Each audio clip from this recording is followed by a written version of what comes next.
अस्सलामुअलैकुम। ilan.com के ख़ुसूसी programme के साथ मैं हूँ उमारा तारिक और हमारे साथ स्टूडियो में मौजूद हैं हाफिज़ उबैद। नाज़रीन, हमारा आज का टॉपिक है DHA कराची। इसी हवाले से हमने कुछ सवालात को तरतीब दिया है और हम उनकी मालूमात हासिल करेंगे हाफिज़ उबैद साहब से। हाफिज़ साहब, सबसे पहले तो आप ये बताइएगा कि DHA कराची कब से वजूद में आया है और अब इसकी क्या सिचुएशन है। कुछ इसकी डिटेल, इसकी हिस्ट्री के बारे में थोड़ा सा नाज़रीन को बताएं। देखिए, सबसे पहले तो अगर डीएचए के हवाले से बात करते हैं तो डीएचए कराची है, डीएचए लाहौर है, डीएचए इस्लामाबाद है। ये तीनों तो वो डीएचए हैं जो एक अरसा पहले पाकिस्तान के अंदर स्टार्ट हुए।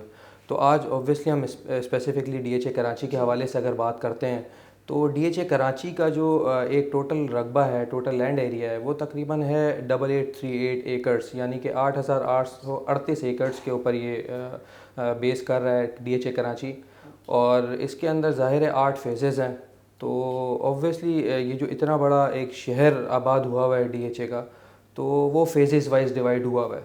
और ये तकरीबन आप समझ लें 1953 के अंदर स्टार्ट हुआ डीएचए, और उसके बाद फिर 1981 के अंदर ये कोर कमांडर के हैंडओवर किया गया। तो उसके बाद ज़ाहिर है वो नए बायलॉज भी आए और ये सीबीसी के कंट्रोल में चला गया, यानी कि क्लिफ्टन कंटोनमेंट बोर्ड जिसको हम कहते हैं उसके कंट्रोल में आ गया।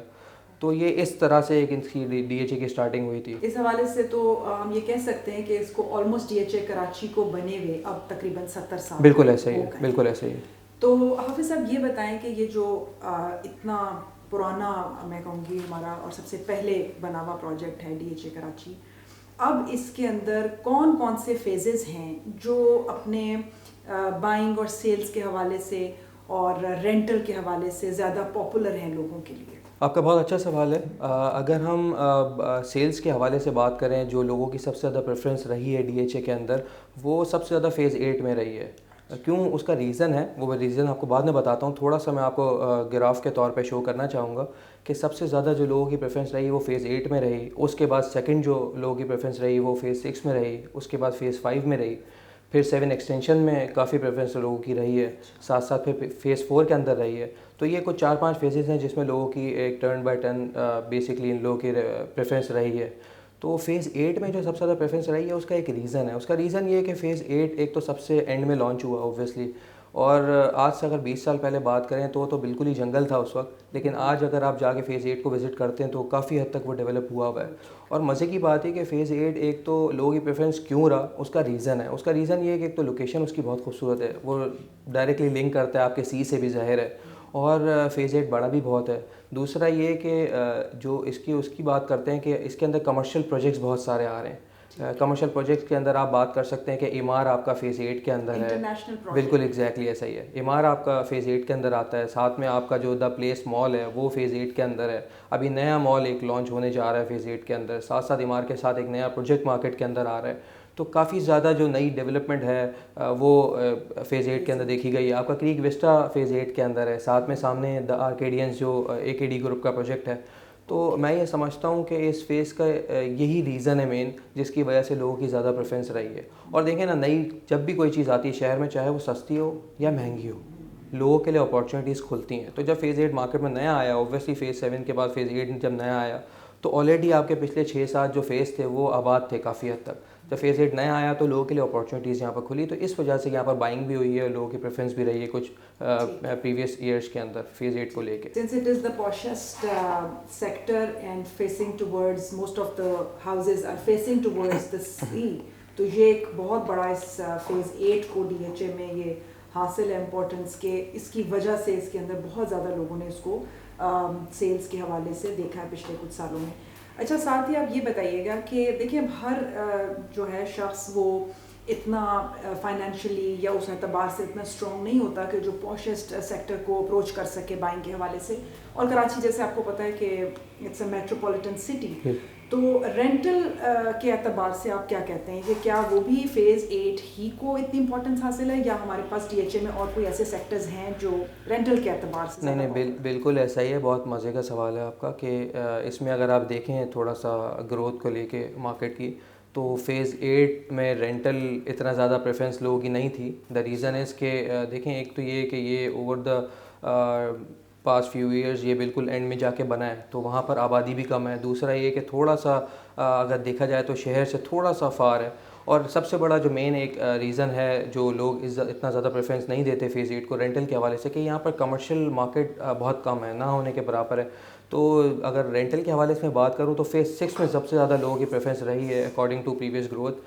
तो सबसे ज़्यादा प्रेफरेंस लोगों ने फेज़ 6 को दी है, उसके बाद लोगों ने प्रेफरेंस फेज़ 8 को दी है। फिर अगेन वही है कि फ़ेज़ 5 है, फ़ेज़ 7 एक्सटेंशन है, फिर फ़ेज़ 4 है। तो इस तरह का आपका एक ग्रोथ पीरियड रहा है रेंटल के हवाले से। और फ़ेज़ 6 को जो इतनी ज़्यादा रेंटल के हवाले से ग्रोथ मिली है, तो उसका एक बहुत ही मेजर मैं समझता हूँ कि रीज़न है कि एक तो फ़ेज़ 6 पोर्शियस फ़ेज़ भी है, डिफेंस का बड़ा फ़ेज़ है काफ़ी। और यहाँ पर आप देखें तो इधर कमर्शियल मार्केट्स बहुत ज़्यादा हैं, कमर्शियल आउटलेट्स बहुत ज़्यादा हैं। इसके अलावा यहाँ पर आपके अच्छे अच्छे सारे रेस्टोरेंट्स कराची के यहाँ बने हुए हैं डिफेंस के अंदर, फ़ेज़ 6 के अंदर। तो मैं ये समझता हूँ इस वजह से लोग यहाँ प्रेफर करते हैं। और सबसे अच्छी चीज़ ये है कि जो आपके जो लोग, जैसे आपने कहा कि हर किसी के अंदर बाइंग पावर नहीं होती, तो लोग रेंटल के हवाले से जब अप्रोच करते हैं तो फ़ेज़ 6 को इस वजह से भी करते हैं कि एक तो ओवर द सिटी आपका करीब भी है, और इसके साथ साथ अफोर्डेबिलिटी भी उनकी निकल आती है कि यार आपको 40-50 हज़ार में, 30-35 हज़ार तक में भी आपको एक अपार्टमेंट यहाँ मिल जाता है। डिपेंड करता है कि वो स्टूडियो अपार्टमेंट है, 2 बेड अपार्टमेंट है, 3 बेड अपार्टमेंट। हाफिज़ साहब, अब मैं आपसे थोड़ी सी मालूमात लेना चाहूँगी DHA फ़ेज़ 9 के हवाले से, क्योंकि वो फ़ेज़ 8 के साथ कनेक्ट नहीं होता और वो एक न्यू फ़ेज़ है और वो अलहदा उसकी लोकेशन, उसके डायनामिक्स, उसका सब कुछ डिफरेंट है। तो नाज़रीन को मैं चाहती हूँ कि आप फ़ेज़ 9 के बारे में, DHA फ़ेज़ 9 के हवाले से भी मालूमात सकें। देखिए फ़ेज़ 9 को लेके DHA ने जब इसको लॉन्च किया 2012 के अंदर, तो इसको DHA सिटी का बेसिकली नाम दिया गया है। DHA सिटी, जिसको हम फ़ेज़ 9 भी कहते हैं, DHA सिटी भी कहते हैं। और ये कमोबेश तकरीबन आप समझ लें 20,000 एकड़ के ऊपर प्लान किया गया है। और इसके अंदर तकरीबन कोई 10 लाख लोगों की कैपेसिटी थी जो इन्होंने प्लान की है अकॉर्डिंग टू 20,000 एकर्स। तो इस तरह के प्लान को इन्होंने स्टार्ट लिया। और ये आप समझ लें एयरपोर्ट से तकरीबन कोई 56 किलोमीटर्स अवे फ्रॉम एयरपोर्ट है। और साथ साथ इसके हवाले से थोड़ा सा और मैं गाइड करता चलूँ कि ये मेन मोटरवे M9 के ऊपर लोकेटेड है। और ऑलमोस्ट जो इसका जो मेन गेट है जहाँ से DHA सिटी स्टार्ट होता है, ये तकरीबन मेन M9 से तकरीबन 2.1 kilometres away from main M9 है इसका मेन गेट। क्योंकि ज़ाहिर है ये बहुत ही एक बड़ा लैंड एरिया है, तो मेन रोड के ऊपर ऑब्वियसली गवर्नमेंट्स की अपनी लैंड्स भी होती हैं, ग्रीन बेल्ट्स भी होती हैं, तो वो पॉसिबल नहीं होता कि इतना बड़ा लैंड आपके मेन बड़े रोड्स के साथ कनेक्टेड हो। तो ऑब्वियसली लैंड जब पीछे की तरफ होती हैं तो उसकी कनेक्टिविटी बनाने के लिए DHA सिटी ने इस तरह का प्लान किया हुआ कि M9 से जब आप राइट होते हैं तो वो अंदर जाके तकरीबन 2.1 किलोमीटर्स के बाद उनका मेन गेट आता है। उसके बाद फिर पूरी एक अंदर सोसाइटी है, ज़ाहिर बाउंड्री वॉल। और इसके अंदर मैं एक दो चीज़ें और आपको बताता चलूँ साथ साथ कि इसके अंदर तकरीबन 16 सेक्टर्स हैं जो DHA ने एक प्लान के अंदर अपने शामिल किए हैं। और इसके अंदर भी मैं थोड़ा सा वही DHA के, जैसे मैंने फ़ेज़ 8 तक की बात करी, इससे भी थोड़ा सा रिलेटेड मैं आपको बताता चलूँ कि 16 सेक्टर्स के अंदर भी एक इसका जो वो रहा है, लोगों की प्रेफरेंस रही है वो इस तरह रही है कि तकरीबन समझ लें आप सबसे ज़्यादा जो प्रेफरेंस लोगों की रही है वो उसके अंदर रही है सेक्टर 6 के अंदर। और उसके बाद लोगों की प्रेफरेंस रही है सेक्टर 14 के अंदर, फिर 9 के अंदर, और उसके बाद 2 और 3 के अंदर भी लोगों की प्रेफरेंस रही है। बट 2 और 3 का ये है कि वो ज़ाहिर है सर्विस बेनिफिट्स कैटेगरी है, प्लॉट सेक्टर है, जो आर्मी को डायरेक्टली DHA सिटी की तरफ से मिले थे।